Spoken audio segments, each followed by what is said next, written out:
Hello, Mrs. Smith here. Today I wanted to bring you a recipe that is pretty fun and it's a little wacky.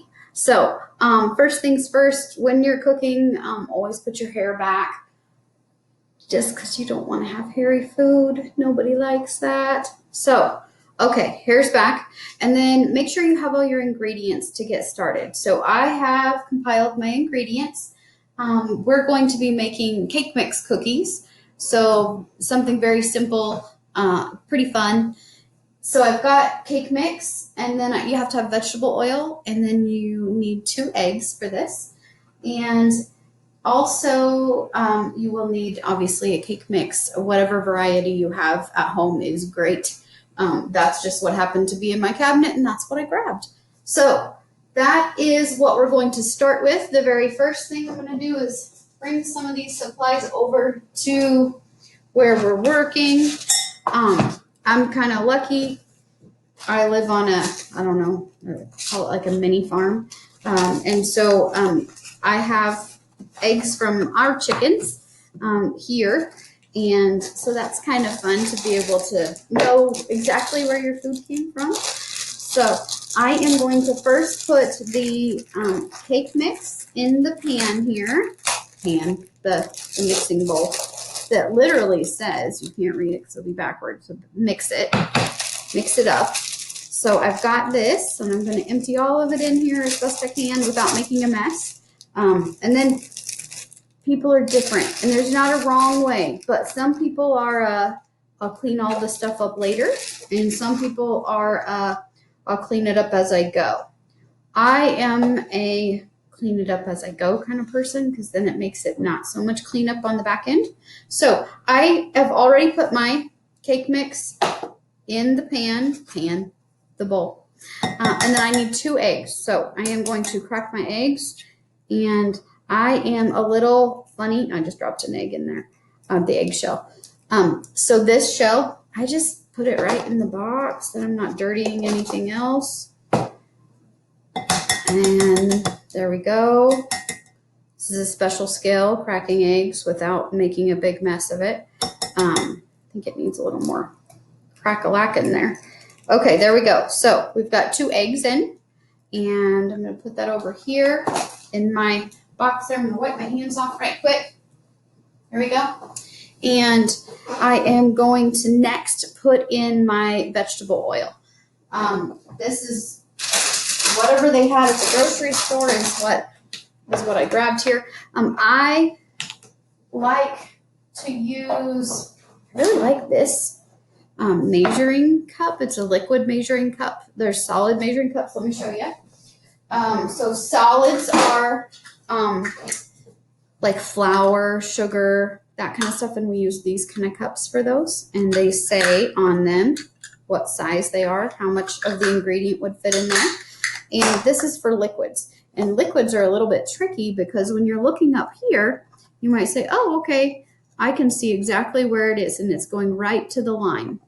Here, let me lift this up here. And so it's going right to the line. But really, you don't know for sure unless you get down on its level and look at it sideways. And then on the side here, it tells you exactly how much to put in. So, fun little trick there. I always lean down and look, even though this is a kind of a cool one. It shows you, it accommodates for the difference from where you're looking at it. But it's kind of fun. So put that in there. And I just put it away. That's how my mom taught me. So, okay. So done with the vegetable oil, done with the eggs. I've got my cake mix in there, and now, and wish me luck here because I'm not quite sure, but we're going to scoot on over here to the mixing station here. Can you guys see? There we go. Okay. So I'm just going to mix this really quick on a low speed. So everything kind of comes together. I do have a big mixer. It's not necessary. This is a tiny little recipe. So I'm going to get that. Got some in the bottom that's not fitting in there. Okay. Oh, this gets kind of crazy. Seriously, it's one of my favorite things to do. And then I'll just go ahead and put my beaters in the sink, unplug, bring over my bowl. Okay, here's where it gets a little crazy.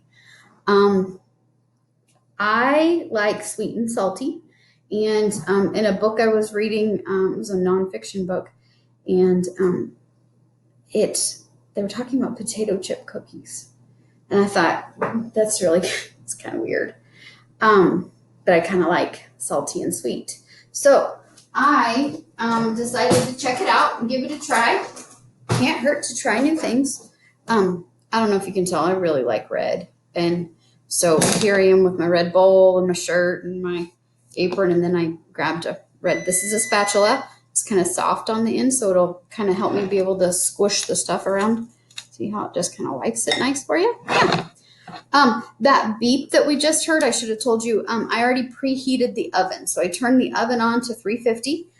Kids, you shouldn't do that without your grown-up. But so my oven is preheated to 350. And then here's my chips. So I just got a bag of chips. This is I've already started scrunching this one. But so I just got a bag of chips. I think they're from the Walmart, whatever I could get on my pickup, my Walmart delivery pickup thing. So this is the fun part where you just smash the chips, because the recipe calls for 1 cup of something. So you can do a cup of sprinkles, or you can do a cup of M&Ms. But in that book I read, she was talking about potato chips. And there are recipes out there for this. Some of them, you make a regular sugar cookie blend. You can use regular sugar cookie mix that's already pre-made if you want to. I'm just trying this today. So they did not say, hey, put potato chips in here. I'm just doing it anyway. Because it doesn't hurt to try new things. And the worst thing that happens is they aren't great. And we learned a lesson. So I'm going to pour those in there. It's called for a cup. I'm being kind of generous on the cup part. So I've got those in there. So here you go. I'll kind of turn it. There's my chips. And so I'm not going to use my mixer for those. I do want them to kind of blend up in there, but I don't want to over process them or turn them into like a dust, like flour or sugar or something that fine. So I am just hand mixing those in there with my spatula. And it is not the easiest task in the world, I'll be real honest. So I'm getting those mixed in there for the most part. There we go. Okay, so here's what it kind of looks like. Then the next thing I'm going to do, and you can use 2 different options here. You can use a spoon.